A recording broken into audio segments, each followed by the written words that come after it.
Yes, this lady is a chronic cystitis patient. She had this infection after a catheterization because of an intensive care unit visit. She stayed in intensive care unit, and they put catheter. And then, for 10 years, she is having infections. It began at the age of 16, and she used many kind of antibiotics, and some of them help, some of them not, and then the disease become chronic. So here in her trigon we see leukoplakia tissues. These are leukoplakia. Some of them healed. This is trigonitis. These tissues are reddish, more different than normal bladder mucosa. Normal bladder mucosa is like this. These parts are normal and they are impermeable to urine acid. But here, tissues has changed, and here we have leukoplakia areas. So in this part, sometimes it is more abundant, sometimes the patient has too much problems, sometimes it is better healed, but she has continuously some feeling, some disturbance. So these are orifices from kidneys, and lateral parts of the bladder are normal tissues. These are normal tissues, and but here at the bottom of the bladder there are leukoplakia tissues. We will fulgurate these tissues, and we look to other parts of the bladder to see if there is any abnormality.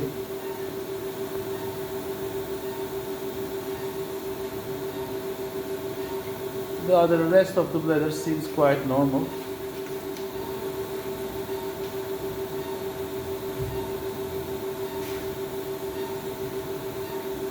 It's a little bit red than normal, a little erythematous. That means there is chronic inflammation of the bladder,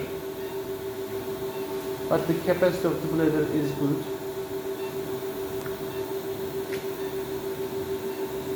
This is not interstitial cystitis, which is a common diagnosis. Most of the time a wrong diagnosis for chronic cystitis. So this part has to be fulgurated. Now we will begin fulguration. First, I am marking the borders of my fulguration. Here is the ureteric orifice. I don't want to come closer to your orifice tissue. But before the procedure, I am marking the borders. Here is the right ureteric orifice, and here there are patchy trigonitis tissues. I have to come through this healthy tissue, and I will join the dots.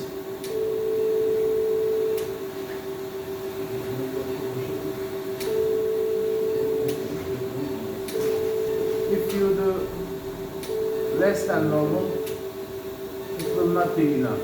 If you do more than normal, the recovery will be too long and painful. So everything must be as needed, as much as needed. There may be some more trigonitis tissues here. It's not as normal as here, but I will fulgurate them later if needed. So here I begin the fulguration.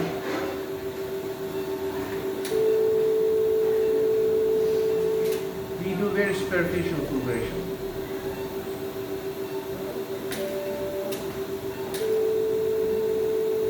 Going through it is not necessary in some cases. In some cases, I can see the healthy tissue is not come to surface yet, so I make deeper resections. There are some ladies who has the problem in their urethra. At least they think like that. If you look at the urethra, this is the urethra. And most of the time, it's very uncommon to have some problem in urethra. Such in this lady also, there is no problem. So I will go deeper in these parts. There is still infected tissues. So I will do the fulguration. First I go superficially, then if needed I will go deeper. Here is my borders.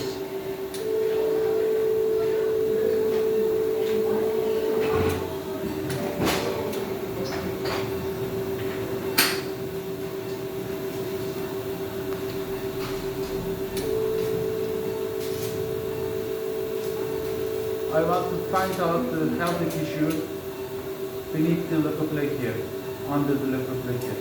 The surface is covered with abnormal tissues. Here I can say this tissue is normal, but here still we have some tissue change in the deeper layer. So I will do deeper fulgurations.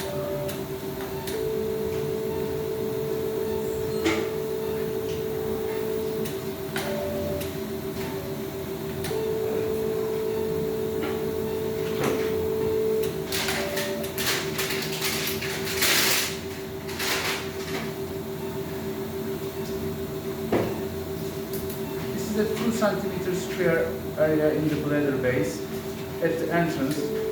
The bacteria always settle in this place. When they come inside the bladder, they settle in the first suitable place in the bladder, which is the bladder trigon of the bladder, the base of the bladder, the connection of the urethra with the bladder. This is always the same place. We always find the same tissues. Here there is also the containing part till. This is ureteric orifice where I cannot touch, but till this part I will fulgurate.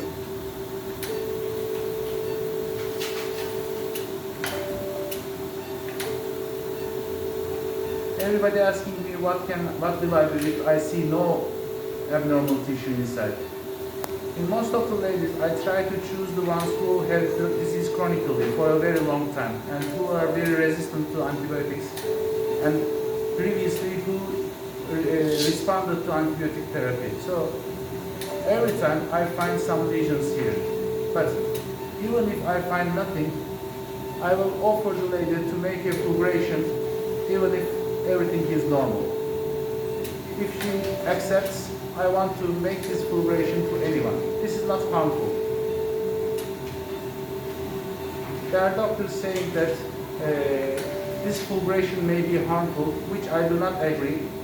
Because we do fulguration every day for cancer cases. When we resect bladder cancers like this, we fulgurate the base of the cancer, same method as this one. And every time we have to look inside again after 6 weeks when we resect the cancer tissue. And we see that after 6 weeks, when we look inside again, the tissue, fulgurated part is completely healed. There is no problem. The tissue healing is complete. So it's proven that fulguration is not harmful. This tissue will be covered with these normal mucosal layers in 6 weeks. And after 6 weeks, the symptoms of the lady will be completely over.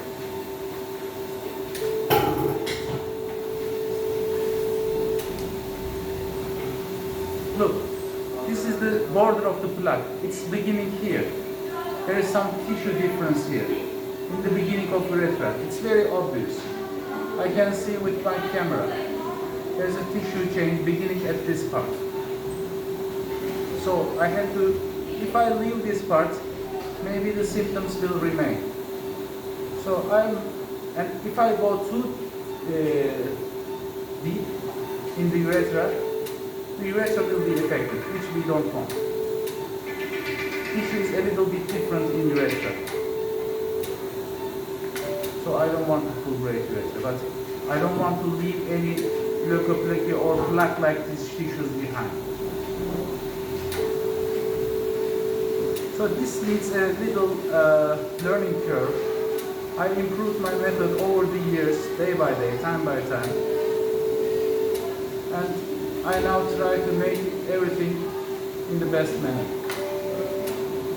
So also at the upper part of bladder, it's not easy to have leukoplakia tissues, but I will check this part also.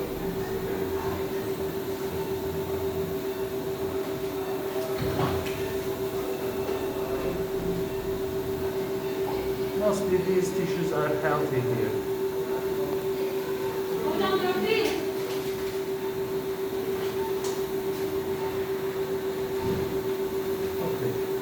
So here we see again. This is a fully fulgurated bladder trigon. I don't want any unhealthy tissues around, so I make the last controls.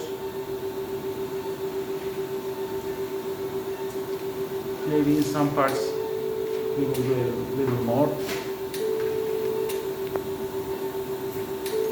It's very important not to leave any abnormal tissue behind.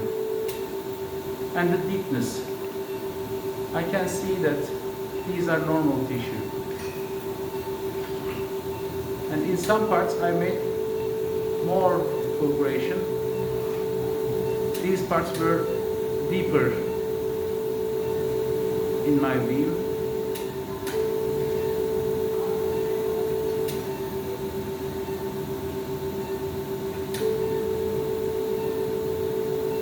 Yes, for me, in my standards, this is a perfect fulgurated case. This lady will get rid of this disease soon. Then I want to clean the bladder and I will look to vagina house. So I always think vagina is one of the main sources of infection. When I look with camera to vagina, we can see a lot of vaginal discharge. These are one of the main causes of infection. So I want to see, sometimes it's very clean, sometimes there are tissues. Here there's an intrauterine device. So intrauterine device is for contraception and it causes a lot of vaginal discharge, which is considered normal with gynecology doctors. They say it is normal to have these discharges, but I don't want actually these discharges for some time. So maybe it's better to be removed. And here the opening of cervix uterine. Here you see it's very normal to have some irritative tissue because of the intrauterine devices, ropes. And here we see some tissue changes. I will have a gynecological consultation for this lady. If it's possible, I want this intrauterine device to be removed, at least for, and here some tissue changes also.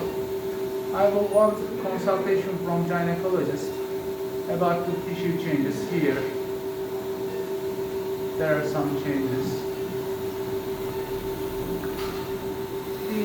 These may be considered normal, but I don't want too much vaginal discharge.